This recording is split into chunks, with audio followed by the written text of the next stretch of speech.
LH로부터 촉발된 땅 투기 의혹들이 들불처럼 번지고 있습니다. 그때 대출 받아서라도 사는 거였는데 돈은 땅에 묻어두는 거랬는데 뒤늦은 후회만 밀려옵니다. 자본주의 사회에서 돈 싫어하는 사람이 몇이나 될까요? 서민들은 당장 손에 쥔 것 없고 믿는 정보가 없으니 못 덤볐던 것뿐. 이러는 사이 투기 세력들은 알 받고 나무 심으며 점차 배를 불려갔습니다. 투기공화국, 영원한 투기 영번지라고 불릴 정도로 예전에는 한 40만 원 정도 갔던 게 170만 원, 180만 원, 200만 원까지 가요. 직접 골라 산 거라면 신내림 받은 수준이라는 우스갯소리가 흘러나오는 가운데 이번 사태로 드러난 자들은 아마추어라는 비아냥까지 듣고 있는 현실입니다. 권력층이 하는 행태를 이제는 서민까지 따라하는, 이미 이 사건이 광고 효과가 있어요. 이제는 땀 흘려 열심히 일한 사람보다 투기로 누구보다 손쉽게 돈을 모은 사람이 오히려 능력 있다고 평가받는 사회.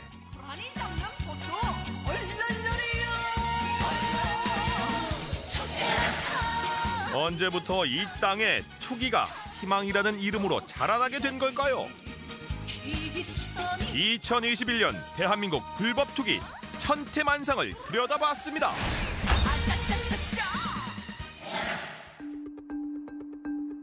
세종시 연서면 와촌리. 주민 대다수가 논농사와 축산업을 하는 이 조용한 시골 마을에는 3년 전부터 이상한 일이 일어나기 시작했습니다. 성냥갑을 나란히 세워둔 듯한 모습에 색이며 모양까지 똑같은 조립식 주택들이 우후죽순 들어서기 시작한 건데요.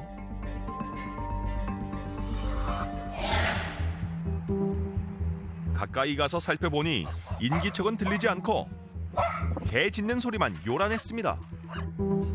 최근에 이쪽에 이제 투기 의혹을 많이 받고 하다 보니까 저녁 되면 일제히 불이 켜진다는 거예요.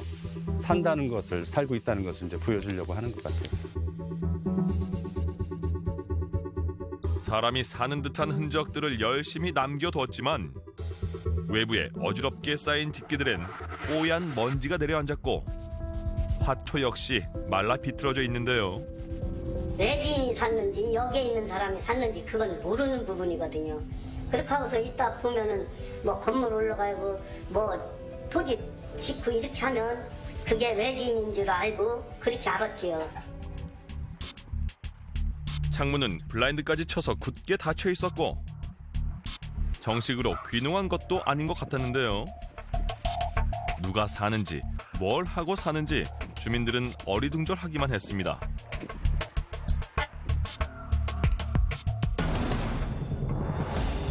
게다가 이곳은 사람이 터를 잡고 살기에 적합하지 않은 곳이라고 입을 모아 말합니다. 축산 시설들이 지금 앞뒤로 지금 다 있고 과수원이나 이제 다시 바로 요 부지 경계에 그냥 꽉 또 에워싸고 있는 곳 한복판에 이렇게 조립식 주택이 지어져 있네요. 네. 진짜 이렇게 미미하게 이렇게 분유 냄새도 막. 지금 바람에 따라서 사방에서 지금 그 악취가 있죠. 이것과 얼마 떨어지지 않은 곳에도 같은 형태의 집들이 여기저기 모여 있었는데요. 일명 벌집으로 불리는 이 조립식 주택들은 이곳 와촌리에만 30채가 넘는다고 합니다. 저희가 있는 곳이 어디인가요? 예, 여기 이제 국가산업단지 이제 거의 한가운데라고 할 수 있는 그 산 밑에 여기 정도에 저희가 있는 곳이고요. 예, 예. 그리고 여기와 곳곳에 지금 조립식 주택이 많이 지어져 있고요.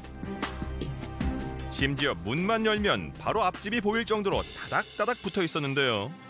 시골 인심이 암만 좋다 한들 이렇게 좋을 수 있는 걸까요? 많이 짓기 위해서 작은 면적에 또 더 많은 보상가, 보상 차익을 볼 수 있겠다 이렇게 이제 보는 거고요. 여기 실제 이제 협의 택지도 있고 이주 택지도 있을 텐데, 예, 그런 이제 추가의 이제 보상 협의도 가능하리라고 보여집니다. 평화롭던 시골 마을이 쑥대밭이 된 건 LH와 세종시가 추진하는 국가 산단 때문이라고 주민들은 말합니다. 실제 산단 발표 몇 달 전부터 세종시 토지 거래량은 급증했는데요.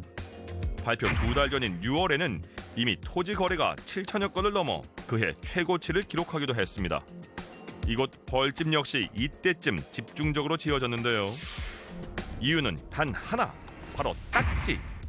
이른바 딱지로 불리는 이주자 택지 분양권은 세종시 아파트 분양권으로 놀라운 변신이 가능합니다. 산단 거주자들이 외부에 나가 살지 말고 안에서 살 수 있도록 유도하는 것이죠. 일부가 공공주택지가 들어가 버리니까 거기에 대한 분양권이 나올 수가 있고 입주권이 나올 수가 있고 이런 걸 줄 수가 있기 때문에 조립식 주택을 든다든가 지목으로 대지 전환을 시키고 이런 투기들이 만연되는 것입니다. 세종 국가산단 예정지에는 개발 정보가 사전에 셌을 것이라 의심되는 흔적들이 곳곳에 남아 있었는데요. 먼저 눈에 띄는 나무 묘목. 어쩐지 기시감이 느껴집니다.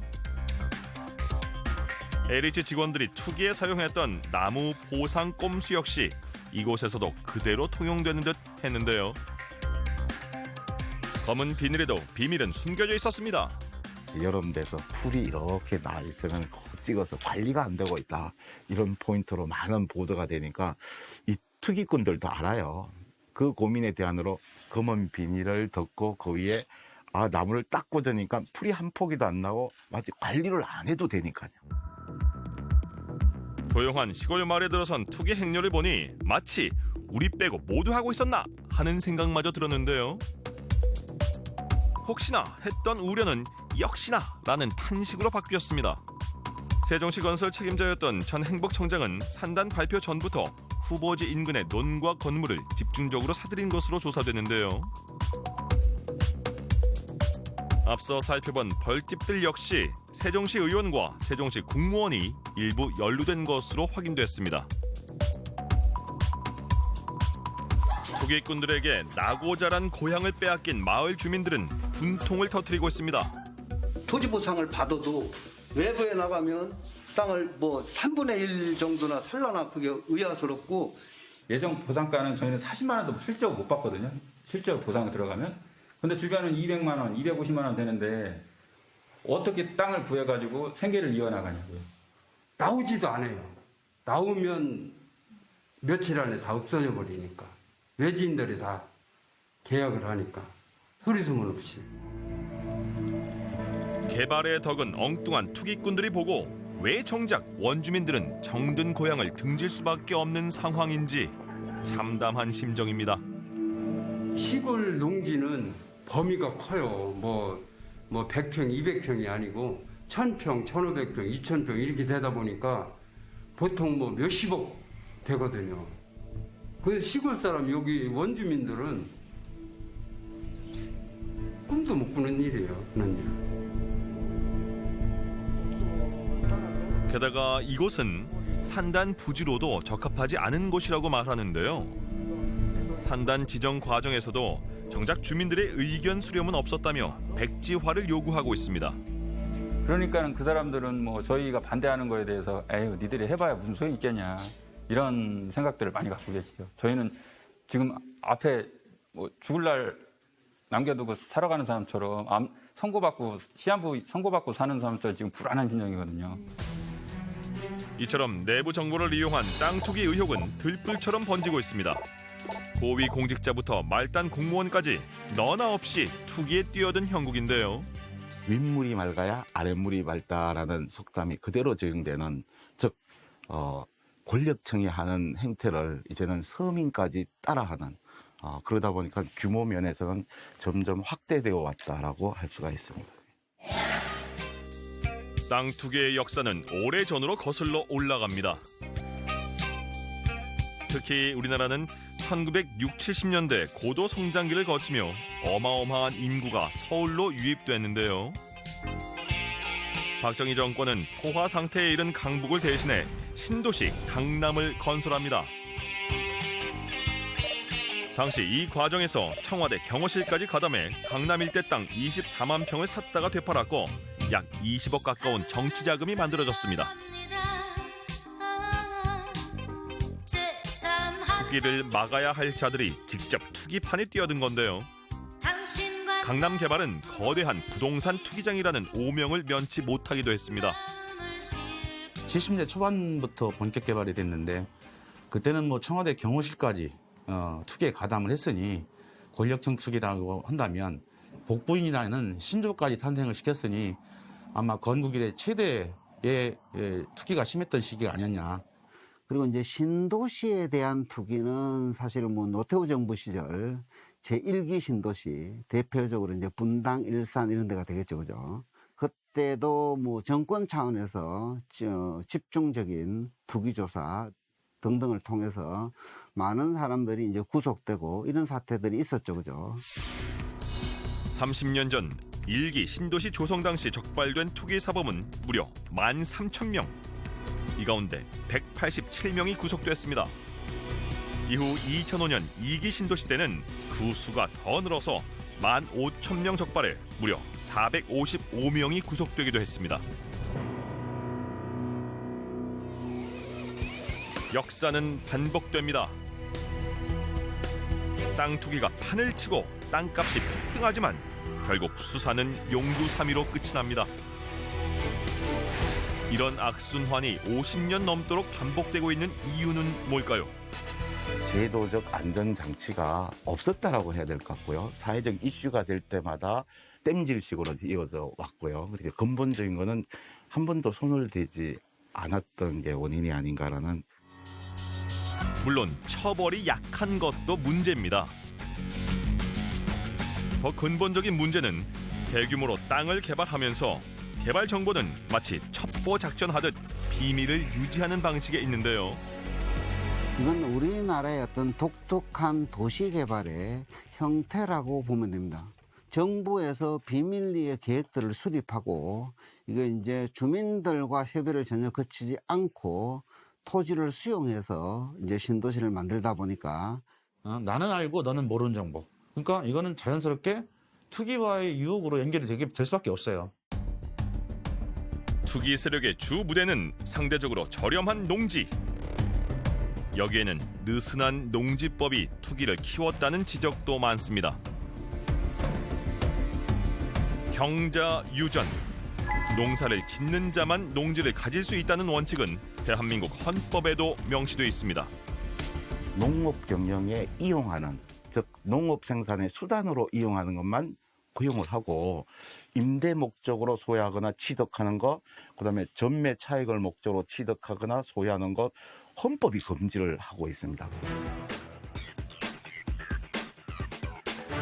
하지만 농사를 짓지 않고도 농부가 되는 방법은 너무나 많습니다. 그 예외 조항은 무려 16가지에 달하는데요.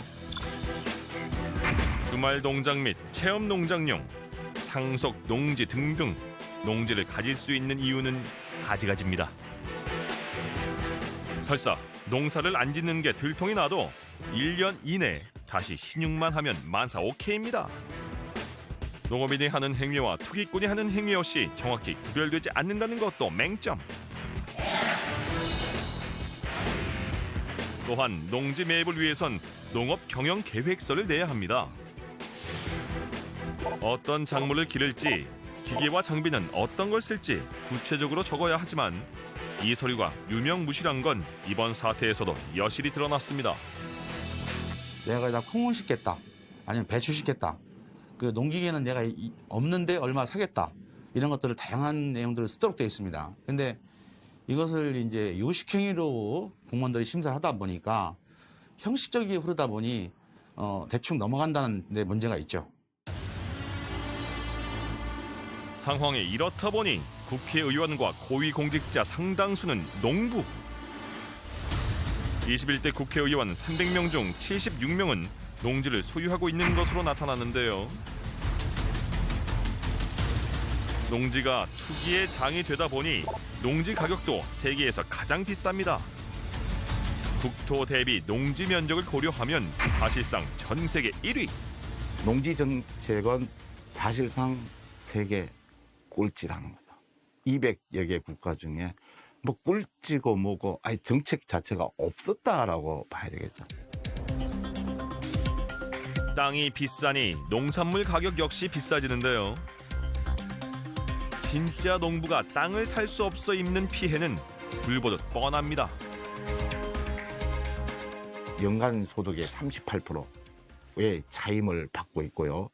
지금 현재 일부 지역에서는 병작 반수제를 넘어서 60%까지 받고 있는 데도 있다는 겁니다. 그럼 조선시대에 그만큼 문제가 됐던 병작 반수제를 넘었다는 사실은 오늘날 있어서 어떻게 보면은 현대판 소작제라고 해야 되지 않을까라는. LH 해체하라! 농민들은 농지를 투기 대상으로 삼는 것에 대해서 분노하고 있는데요. 농지 투기는 논밭에서 땀 흘리는 농민들의 등에 칼을 꽂는 행위라는 성토까지 쏟아지고 있습니다.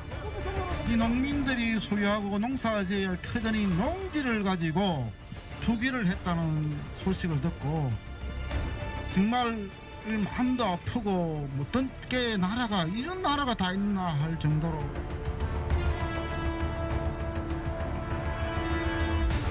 투기 의혹이 전국으로 커지고 있는 가운데 정부는 3기 신도시 공급을 예정대로 추진하겠다고 밝혔는데요.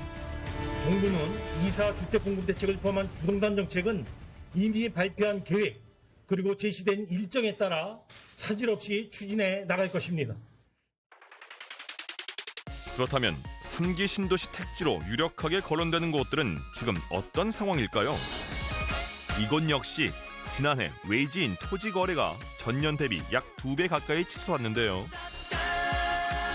외지인들도 좀 거래가 많이 늘었나요? 네, 와서 그 전에 다 사셨고요. 예, 지금 이제 급가들은 이제 그렇게 나오고 있어요. 뭐 이렇게 뭐 LH 신도시 이야기 나오고 하면서 좀 관심이 있었던 건지 땅도 없고 들어갈 건 다 들어가 버렸고 소문이 너무 나서 그런 건가? 그렇죠. 이제 지지고 땅 가지신 분들은 시세 이상으로 이야기해도 안 판다 하시니까. 주민들은 아직 발표가 되지 않았음에도 마을 분위기가 어수선하다고 말합니다. 여기 뭐 5,000평인가 뭐 5,000 몇 평이가 된대요. 근데 임자가 150몇 명이라고 그래. 나도 이제 하도 궁금해서 동네 그 이장한테 물어봤거든. 사는 사람이 꼴에 빠져갖고 돈만 투자해 놓은 거예요.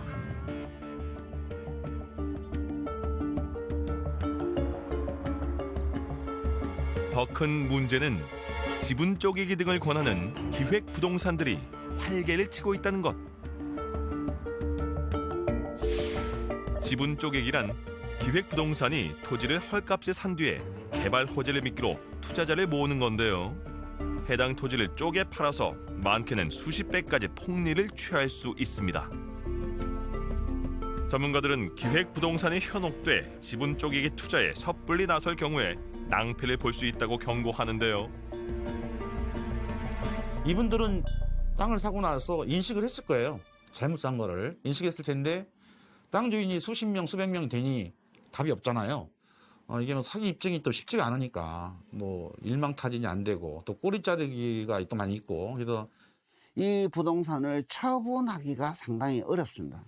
왜냐하게 되면 150명이 모두 합의를 해야만 이 공유물을 처분할 수 있기 때문에 사실 상당히 위험한 부동산 투자의 방식이다 이렇게 보시면 되겠습니다.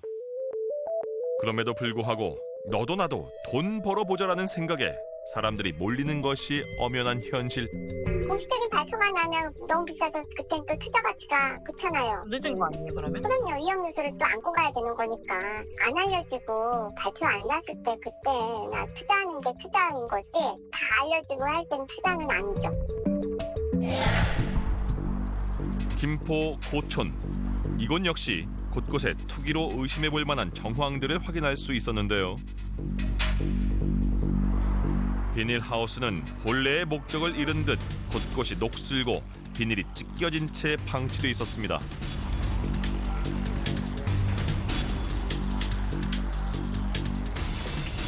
하지만 그 안에는 어김없이 희귀 묘목들이 줄지어 심어져 있었고 곳곳에는 언제 가져다 놓았는지 알 길 없는 폐가전들이 이곳저곳에 어지럽게 놓여 있었는데요.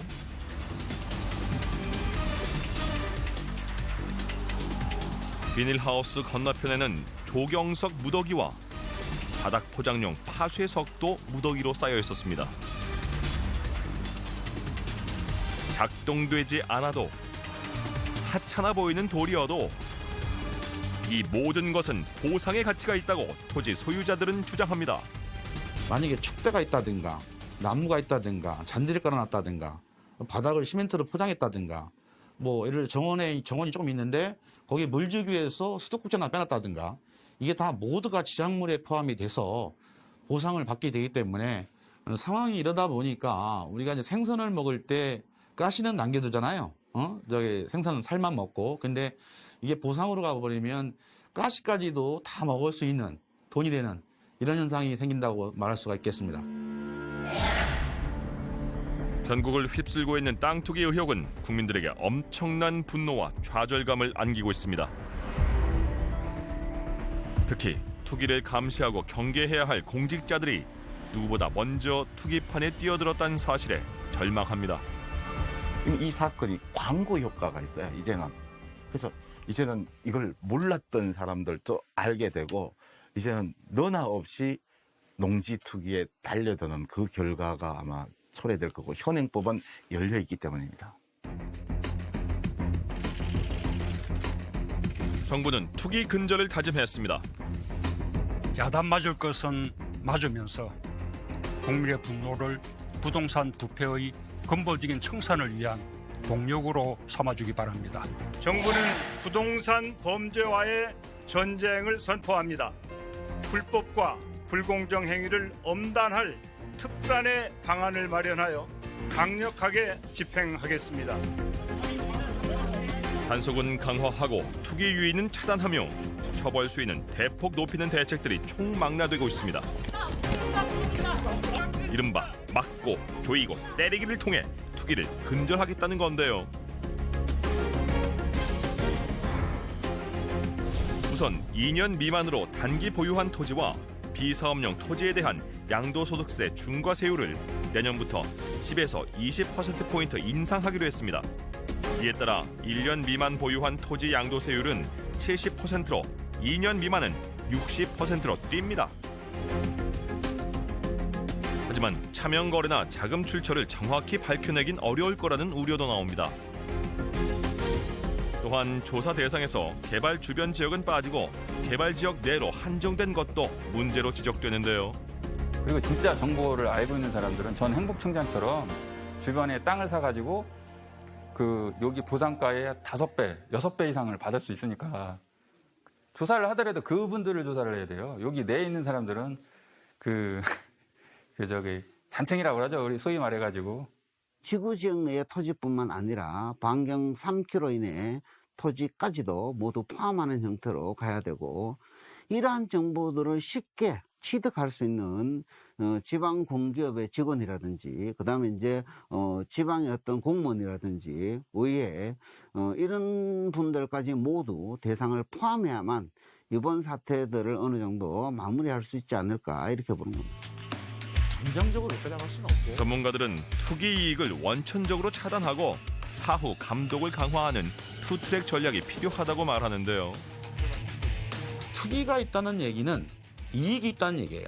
이익을 없애버리면 되거든요. 주민공란공고일로부터 1년 전에 사신 분들한테는 협의양도 택지를 주지 않는 쪽으로 한다면 상당히 개선의 효과가 있을 것 같고 농지거래심사위원회 제도를 적어도 광역자치단체 정도에 둬서 여기서 이제 해야 될 역할들이 거짓이나 부정한 방법으로 농지를 취득했는지 신고가 들어오면 심사를 하고요.